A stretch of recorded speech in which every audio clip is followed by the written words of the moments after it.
Yeah, and what's the gamut of the NEP and what all does it cover, if you would kind of just articulate? So in the school education side, which I would prefer to speak upon, it covers everything from which is required for education for a 0-year-old to an 18-year-old, 19-year-old. By 0, we mean that a child who is just born, about to be born, just born, what are the requirements that the parents need to take care of.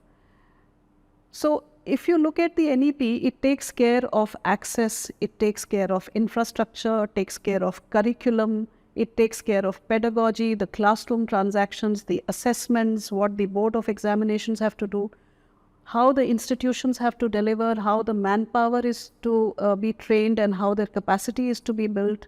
It takes care of how governance is to take place, how technology will seep into education and educational governance.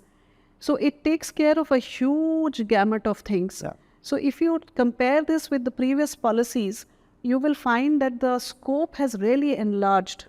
So, for example, the previous policies have been shorter policies, and they have not really discussed the scope of education or really gone into the details of the whys, the hows, the whats, which happens in NEP 2020. And that's why it makes it a very relatable policy, policy which everybody understands it, and there is huge acceptance of the policy in the country. That's one thing that I'm really fascinated by, because when you bring such a large policy and covering so many dimensions of education, bound to be some kind of critique, but I've hardly seen any critique of the policy. All the inputs were kind of taken in advance. It's a very comprehensive policy. Almost everyone that I've come across says it's a very, very good document, good policy. People who have been in education for the longest time, even people who kind of are in adjacent and looking at it from outside, hardly any critique, and which is itself a huge Gaurav, the amount of consultation it has gone through is probably a world record. Right from the Gram Panchayats to the municipalities and towns and onwards to experts, professionals, homemakers, educationists, teachers, principals, students. Crores of people have been consulted. And the best thing is, once the draft came out, we did not stop at consultation. Even the draft was consulted. In fact, I still recall that we had about a year in which the draft had to be finalized. And we put out this consultation online system. We received something like 1.6 lakh comments and feedbacks in detail. And and towards the end, I had about 1.5 months to go through each and to decide what is to be kept, what is not to be kept, how it is to be treated. And we had a team in NCRT which was working on this. We had a team in the ministry. We had a team in the CBSE working on it. We have spent days and nights on it, and some fantastic comments came. I'll give you an example. So in the NEP, there is a clause that preschool education will extend to Kendriya Vidyalaya. So Kendriya Vidyalayas right now are central government schools, and we have grades 1 to 12. We do not have Balvatika or preschool. Now this came as a suggestion in amongst these 1.6 lakh. And we felt, yes, that is a right suggestion, and we immediately put it in the policy. So you can imagine so much consultation. Obviously, I mean, we hoped that acceptance would be universal, and we are so happy that it was. And how long back did the consultation start, and were there some kind of innovative ways in which it was done? Because it's a mammoth exercise, right? You're saying from Gram Panchayat right up to the national level experts. So what were some ways that were adopted, and how long back did it start? So it was a blended approach. It was both physical as well as online. And consultation was done through state governments, with districts, through districts, with SCRTs, NCRTs, through them. So the consultation, the process that was adopted was not singular. It was very varied across. And what we found is that it was taken very seriously. Everybody was very concerned about education, and it was taken very seriously. So very, very serious kind of arguments and discussions have taken place, and suggestions have come through. Great. And from where you stand, if you were to pick from your side 3 to 5 most critical cornerstones of NEP, and let's talk about school education. What would those be? Because everyone you ask will have different set of things which are important. Of course, everything is important, but from where you stand, what's the seminal kind of path-breaking things that are there in the NEP? 3 to 5 of them. For me, the most important and the basis of the entire policy is the foundational literacy and numeracy mission mode recommendation of the policy. This is the first time where we are focusing on this. On the age group of 3 to 8, knowing fully well that that is a time when the brain development is the fastest, and if we do not tap the brain development at that time, we have missed the bus.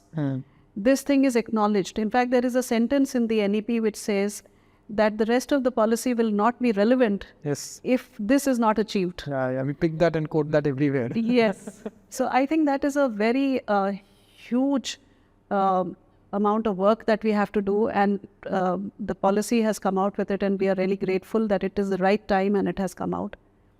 The other thing which... And there the main idea being that the students being able to do basic arithmetic and read with comprehension. Literacy and numeracy. By a certain They age. should be able to achieve that by grade 3. The learning outcomes related to literacy and numeracy, all children should be able to achieve by grade 3.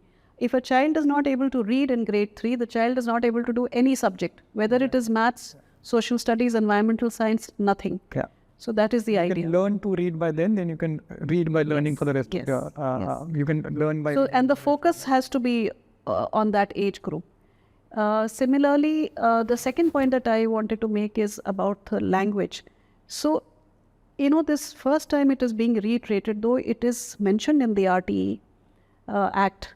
But here in this policy, it is mentioned that the importance of education and in the medium of instruction to be the mother tongue or the language known to the child. I think this kind of reiteration that it should, you know, wherever possible up to grade 5 and if possible up to grade 8, I think this is path breaking.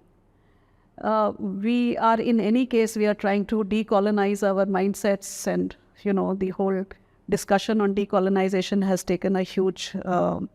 I mean, it's all over. It is the right time. Why thrust a foreign language on a child who for the last 3-4 years of his or her life has not even heard a single word of that language?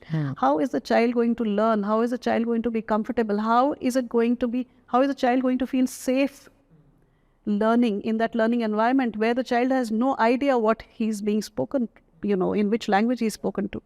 So I think this is path-breaking. This is my second thing. The third thing that I feel is in the curriculum, the whole chapter, you know, there is a chapter 4, which is based on curriculum. And the whole thrust is on skill-based education. What I mean by skill is skills, abilities, and competencies, which help a person to take care of everyday real-life situations, to handle real-life situations. So the whole approach is skill-based. So it is not rote-based. We are getting out of the rote-based and looking at whether the child has creativity skills, whether the child is able to communicate, collaborate, whether critical thinking, whether problem solving is a skill that the child possesses.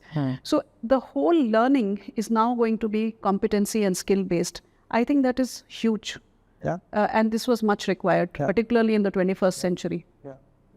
So foundational literacy and numeracy, teaching in the mother tongue till grade 5 or up till grade 8 potentially, and skill-based education as opposed to rote learning. And great. The next thought that comes to my mind, and this is something that I often kind of feel, is that policy making is one part of the job, right? The second part is then translating that policy into action on the ground, and that's where sometimes this is an outstanding policy, but even if you have a decent policy, the lot of the battle is lost when you kind of convert that into implementation or translate that into action on the ground. I know that while you were Secretary of School Education, you came up with the Sarthak implementation plan, which would kind of enable implementation of NEP.